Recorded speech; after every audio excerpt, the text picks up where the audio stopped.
I also started small. Like I could have gone much bigger, but I started very small. And I do go back and forth on that. Do you start small or do you start with a bigger business?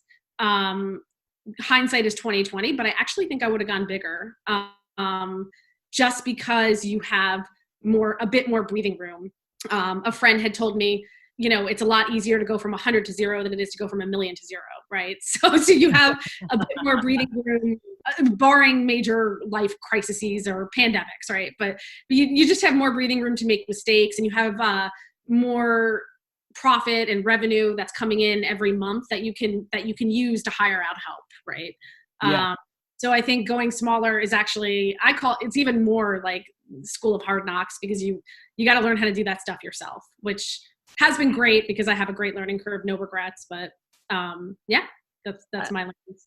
So I would totally agree with you. Sometimes I'm like, oh, I should go smaller. Sometimes I should go bigger on different types of deals. Starting small is okay. In the end, it just depends what you feel comfortable with. And so in your case, you felt comfortable starting small. That's a great way to look at it, like 100 to 0 compared to 1,000,000 to 0. I've always looked at it like it's the same amount of hours and the same amount of work, whether it's a $100,000 company or $1,000,000 company. And so a 10% increase on $1,000,000 company is $100,000, whereas a 10% increase on 100,000. But I like the way of looking at it from like the downside too, right? Like you just have a lot more wiggle room, and there's a little bit more play in terms of that learning. You probably also have a little bit more resources that if you needed to hire things out, or if you need to get different consultants or agencies on board, you can do that.